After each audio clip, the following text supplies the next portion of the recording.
For those of you who haven't heard, because of wonky New York election laws, Joe Crowley will remain on the ballot on the Working Families Party ticket in November, despite losing to Ocasio-Cortez if he doesn't take any action. I keep hearing on Twitter from Democratic Party loyalists that Joe Crowley is definitely not running on the Working Families Party ticket as a third-party candidate against Alexandria Ocasio-Cortez, who, by the way, destroyed him in a primary, that he has strongly endorsed her and he isn't running, that there's nothing he can do to get off of the ballot except for these incredibly inconvenient facts. From the New York Times, Bill Lipton, state director of the Working Families Party, said he reached out to the Crowley campaign immediately after Ms. Ocasio-Cortez's upset victory. The party wanted to put her on its line in November and had asked Mr. Crowley to vacate the line by running for another office that he had no intention of occupying and little chance of winning, whether a county clerkship or state legislative post. But Mr. Lipton said the Crowley campaign declined to work with them on the maneuver. Here is more information from NBC News. The Working Families Party confirmed that it asked Crowley to withdraw his name from the ballot after he lost the primary, but Crowley has refused, since none of the ways to do so are acceptable to him. Under state law, to give up his spot on the ballot, Crowley would either have to register to vote in a different state — he does have a home in the Virginia suburbs of Washington — or switch his candidacy to run for a different office that he has no actual intention of seeking or likelihood of winning, such as a county clerkship in a Republican-dominated area upstate.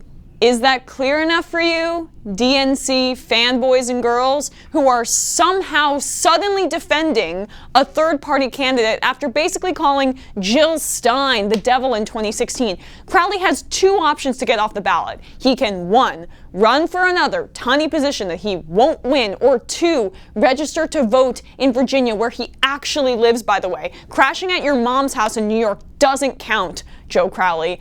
And if it wasn't already clear that he's clinging to hopes of remaining in power by staying on the Working Families Party ticket as of now, the centrist king himself, and pretty much universally known as one of the worst politicians ever, Joe Lieberman, wrote an opinion piece in the Wall Street Journal yesterday endorsing Joe Crowley on the Working Families Party ticket. Wow. Vote Joe Crowley for Working Families. Alexandria Ocasio-Cortez hurts the party, Congress, and even America.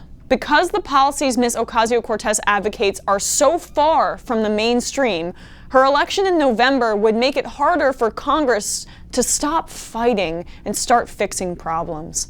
Thanks to a small percentage of primary votes, all of the people of New York's 14th congressional district stand to lose a very effective representative in Washington. Fortunately, Joe Crowley and the voters in his district can prevent this damage. On Election Day, his name will be on the ballot as the endorsed candidate of the Working Families Party.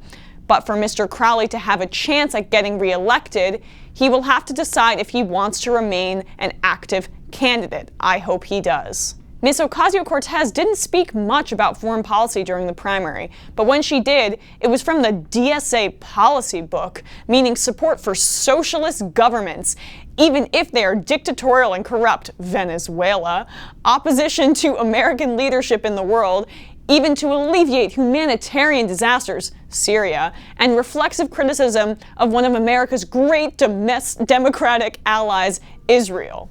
She has received the most attention for calling to abolish ICE, Immigration and Customs Enforcement.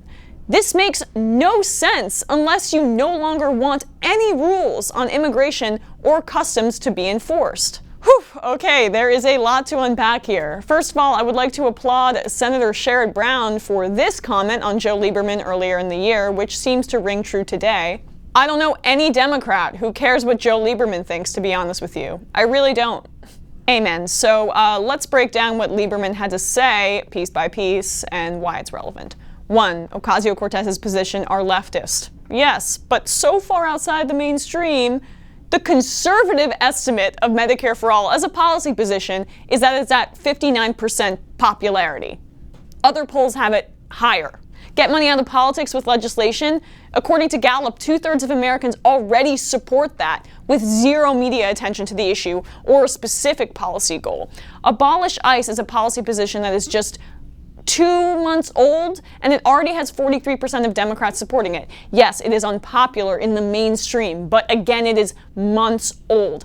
That's literally the most unpopular policy position that she has. The assault weapons ban polls above 70%, climate change action polls exceedingly well, cracking down on Wall Street, so popular. Besides abolish ICE, I literally don't even know what he's referencing, which is probably why he didn't use specifics until he got to foreign policy, which brings me to number 2 in my points.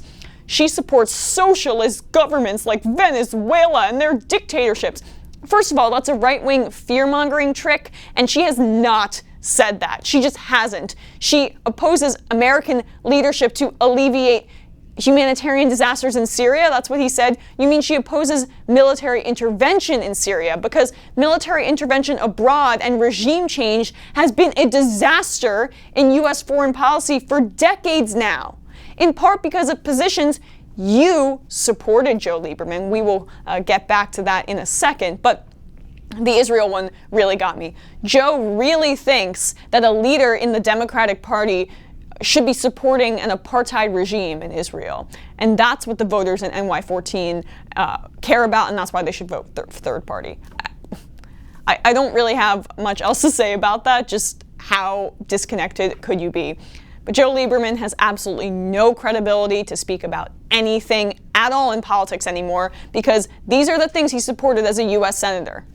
In 2005, Lieberman was part of the Gang of 14 that ended the Democratic filibuster of some of President Bush's judicial nominees. During Bush's Social Security privatization push, Lieberman refused to make his position clear. In 2008, he defended John McCain's privatization plan. Lieberman repeatedly suggested that the U.S. might need to bomb Iran and claimed Iran was going to war with us. That didn't seem to pan out. Backed John McCain for president in 2008, and in 2008, Lieberman refused to condemn waterboarding as torture and voted against banning it. He should be talking about the Democratic Party. During the 2008 campaign, Lieberman said it was a good question to ask whether Senator Barack Obama was a Marxist. For years, Lieberman has championed the Iraq War and savagely attacked its critics.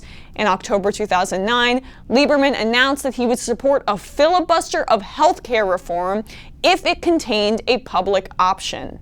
This is the guy that's taking out an op-ed in the Wall Street Journal and telling progressives and Democratic voters what Democrats need. This guy.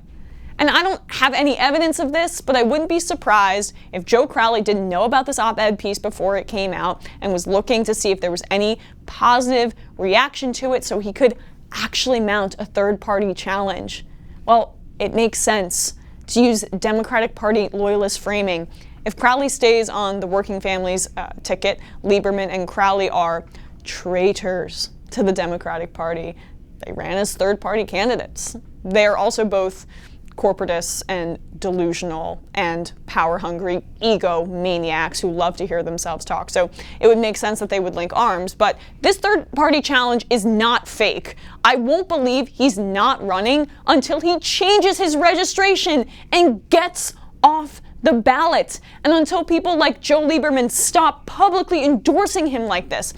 They are such hypocrites. It's insane. If Alexandria Ocasio-Cortez lost and then decided to run on a Green Party candidate, can you imagine the outrage? We would never hear the end of it. But not a peep from Nancy Pelosi, not a peep from the Democratic Party establishment, only op-eds from Joe Lieberman in the Wall Street Journal trying to maintain the status quo that's been choking the Democratic Party and representation of working and middle-class people in Congress for far, far, far, far too long now.